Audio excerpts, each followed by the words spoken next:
എല്ലാ കൂട്ടുകാർക്കും നല്ലൊരു രാത്രി ആശംസിച്ചുകൊണ്ട് നമുക്ക് നേരെ അബിയുടെയും ജാനകിയുടെയും നാളത്തെ നല്ലൊരു പ്രൊമോ വിശേഷം കേട്ടാലോ. അതിനു മുമ്പ് ആദ്യമായി കാണുന്നവരാണെങ്കിൽ ചാനൽ ഇഷ്ടപ്പെട്ട ഒന്ന് സബ്സ്ക്രൈബ് ചെയ്യാൻ മറക്കരുതേ.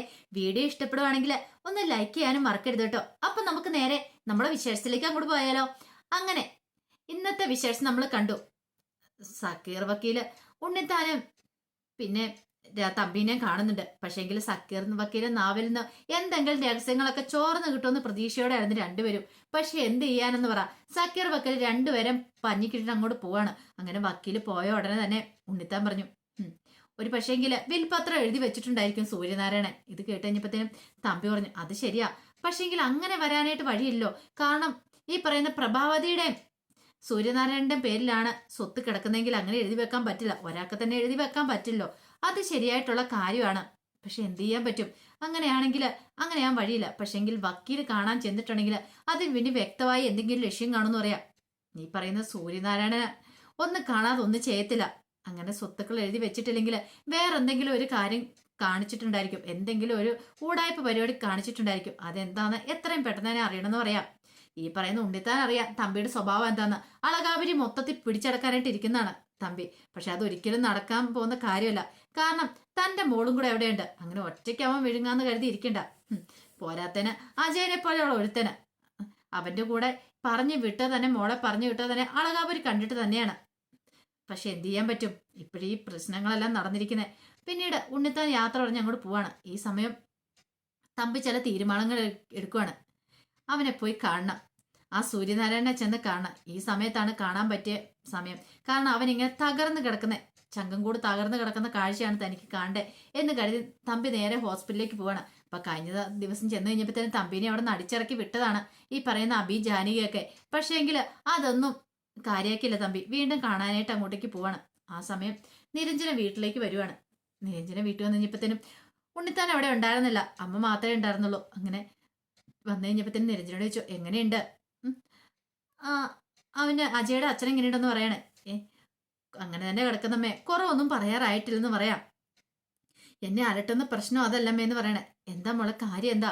ഞാൻ ഉദ്ദേശിച്ച പോലെ ഒന്നും അല്ല അമ്മേ അജയ് എന്ന് പറഞ്ഞാല് അവന്റെ സ്വഭാവം എന്താന്ന് എനിക്ക് ഇതുവരെയായിട്ട് മനസ്സിലാക്കാൻ പറ്റിയിട്ടില്ലെന്ന് പറയാം. എന്താ മോളെ ഇങ്ങനെ പറയണേ? നിന്റെ ഇഷ്ടപ്രകാരം നീ പിടിവാശി പിടിച്ച് കല്യാണം കഴിച്ചാലേ അവന്. അത് ശരി തന്നെ അമ്മേ. പക്ഷെ എനിക്ക് തെറ്റു പറ്റിപ്പോയോ എന്നൊരു സംശയം.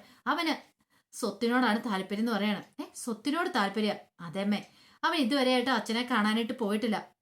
ആ റിസോർട്ടിന്റെ പേരിൽ കുടുംബത്തിൽ വല്ല പ്രശ്നങ്ങളൊക്കെ നടന്നു. അതിനുശേഷമാണ് അച്ഛന് ഈ സ്ട്രോക്ക് ഒക്കെ ഉണ്ടായത്.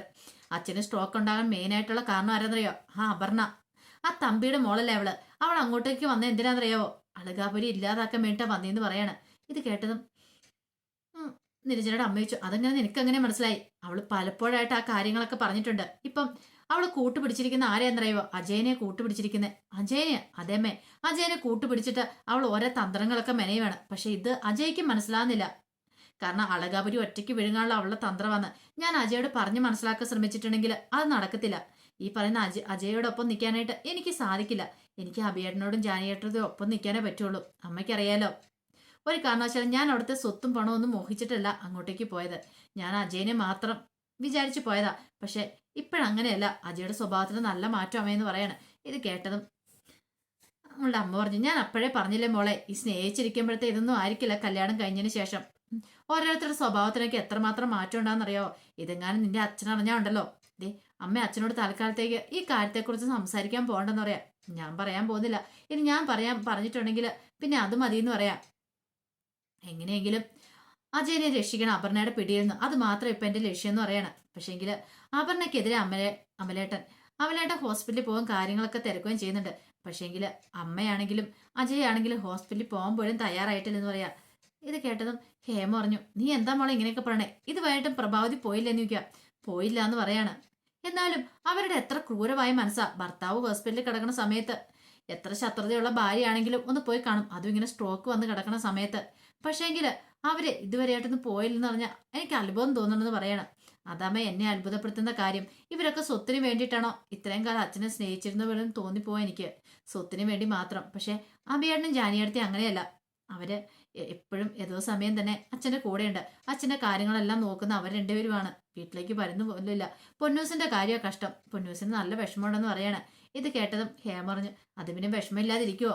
കാരണം ആദ്യമായിട്ടായിരിക്കുമല്ലോ അച്ഛനും അമ്മേനും പിരിഞ്ഞിരിക്കുന്നു പറയാം. അതെ, ഞാൻ പൊന്നൂസിനെ ഹോസ്പിറ്റലിലേക്ക് കൊണ്ടാന്ന് പറഞ്ഞിട്ടുണ്ട് എന്ന് പറയാം. ആ ഒരു പ്രതീക്ഷയോടെ പൊന്നൂസ് അവിടെ ഇരിക്കണേന്ന് പറയാം. ഇത് കേട്ടപ്പം പറഞ്ഞു, അതെ ഒരു കാര്യം ചെയ്യാം, നീ അജയോട് ചോദിച്ചിട്ട് പോയാൽ മതി, അല്ലെങ്കിൽ ഇതിന്റെ പേരിൽ ഇനി പ്രശ്നം ഉണ്ടായാലോ? എന്ത് പ്രശ്നം ഉണ്ടാവാനായിട്ട്? ഒരു പ്രശ്നം ഉണ്ടാകാൻ പോകുന്നില്ല. ഇന്ന് ഇതൊക്കെ എന്തൊക്കെ അജയ് പറഞ്ഞാലും എനിക്ക് ഹോസ്പിറ്റലിലേക്ക് പോകാതിരിക്കാൻ പറ്റില്ല എന്ന് പറയാണ്. പിന്നീട് നിരഞ്ജന ഹോസ്പിറ്റലിലേക്ക് ചെല്ലുന്നുണ്ട്. ഹോസ്പിറ്റലിലേക്ക് ചെന്ന് കഴിഞ്ഞപ്പോഴത്തേനും ജാനകിക്ക് ഭയങ്കര സന്തോഷം, നിരഞ്ജന ചെന്നല്ലോ എന്നൊരു ചിന്തയായിരുന്നു. പിന്നീട് അജയനെ കുറിച്ച് എല്ലാം ചോദിക്കുന്നുണ്ട്. നിരഞ്ജന തനിക്ക് അറിയാവുന്ന കാര്യങ്ങളൊക്കെ പറയാണ്. അങ്ങനെ നിരഞ്ജന അച്ഛനെ കാണാൻ കയറി ചെന്നപ്പോഴത്തേനും നിരഞ്ജനോട് ചോദിച്ചു, സുഖമാണോ എന്നൊക്കെ ചോദിക്കുവാണ് സൂര്യനാരായണൻ. സുഖം അച്ഛാന്ന് പറയണം. അതെ, അച്ഛൻ വിഷമിക്കൊന്നും വേണ്ട, പെട്ടെന്ന് തന്നെ അച്ഛന് കുറവാകുന്നൊക്കെ പറയാണ്. ഇത് കേട്ട് കഴിഞ്ഞപ്പോഴത്തേനും സൂര്യനാരായണൻ പറഞ്ഞു, കുഴപ്പമൊന്നുമില്ല. അല്ല അജയ് വന്നില്ലല്ലേ എന്ന് ചോദിക്കുകയാണ്. അല്ല അത് പിന്നെ അജയ്ക്ക് എന്തൊക്കെയോ തിരക്കുകൾ, എനിക്ക് മനസ്സിലായി മോളെ. നീ എന്നോട് കള്ളമൊന്നും പറയാൻ ശ്രമിക്കണ്ട, എനിക്കറിയാം. ഞാൻ ഓരോരുത്തരെ മനസ്സിലാക്കി വെച്ചിട്ടുണ്ട്. അവൻ എന്നെ കാണാൻ വരില്ല, കാരണം അവന് വരാനായിട്ട് സാധിക്കില്ല. അവന് മാത്രമല്ല പ്രഭാവതി എന്നെ കാണാൻ വരത്തില്ല എന്ന് പറയാണ്. ഇത് കേട്ടപ്പോൾ നിരഞ്ജന പറഞ്ഞു, വരൂ അച്ഛാ, കാണാൻ വരൂ എന്നൊക്കെ പറഞ്ഞ് സൂര്യനാരായണനെ ആശ്വസിപ്പിക്കുകയാണ്. അങ്ങനെയല്ലേ പറയാൻ പറ്റുള്ളൂ.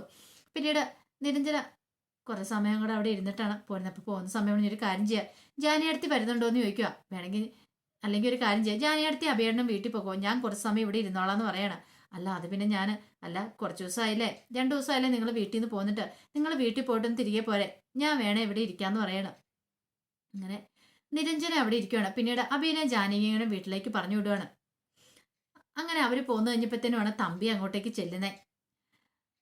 തമ്പി ചെന്ന് കഴിഞ്ഞപ്പോഴത്തേന് അവിടെ അഭിയും ജാനകിയില്ല. തമ്പിനെ കണ്ടപ്പോൾ നിരഞ്ജനയ്ക്ക് പിന്നെ തോർത്ത് അപർണയുടെ അച്ഛനല്ലേ, പ്രത്യേകിച്ച് കയറ്റാതിരിക്കേണ്ട കാര്യമൊന്നുമില്ല.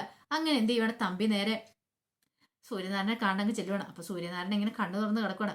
തമ്പിനെ കണ്ടതും ഇങ്ങനെ ഒരു നോട്ടം നോക്കി. സൂര്യനാരായണനെ കണ്ടു കഴിഞ്ഞപ്പോഴത്തേനും തമ്പി പറഞ്ഞു, എത്ര കാലമായിടാ സൂര്യ ഇങ്ങനെ ഒരു കാഴ്ച കാണാൻ വേണ്ടി ഞാൻ കാത്തിരിക്കുന്നറിയാവോ?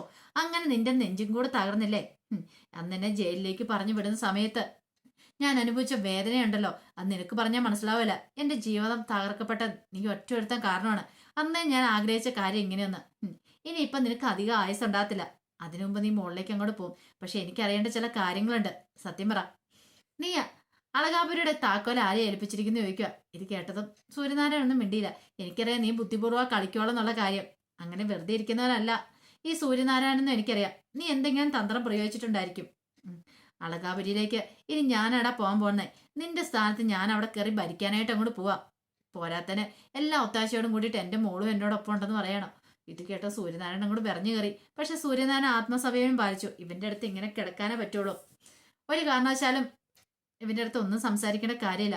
ഇവൻ കുറെ സമയം പിച്ചും പയ്യും പറഞ്ഞിട്ട് പോയിക്കോളും എന്ന് കരുതിയിട്ട് സൂര്യനാരായണൻ ഇങ്ങനെ മിണ്ടാതെ കിടക്കുവാണ്. ഈ സമയത്ത് ആ നെഞ്ചും കൂട്ടിലേക്ക് തലോടിക്കൊണ്ട് തമ്പി പറഞ്ഞു, എടാ ഇങ്ങനെ ഒരു കാഴ്ച എനിക്ക് കാണണമായിരുന്നു. എന്നാലും ഇനി നിനക്ക് ഒരിക്കലും എഴുന്നേക്കാൻ പറ്റില്ലല്ലോ. ഇപ്പൊ നിനക്ക് എന്നോട് ദേഷ്യം തോന്നുന്നുണ്ടായിരിക്കും. ദേഷ്യം തോന്നിട്ട് കാര്യമൊന്നുമില്ല. എഴുന്നേറ്റ് നിന്ന് തല്ലാനോ ഒന്ന് എഴുന്നേറ്റ് നേരെ ചൊവ്വ നിൽക്കാനോ പോലും നിനക്ക് കഴിയില്ലോടാ.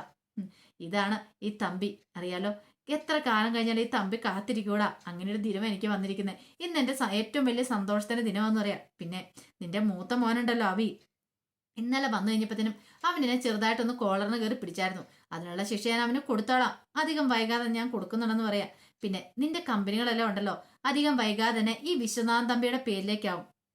അതെങ്ങനെയാണെന്നായിരിക്കും ചിന്തിക്കുന്നത്. അതൊക്കെ എനിക്ക് നടപ്പാക്കേണ്ട കഴിവുണ്ട്.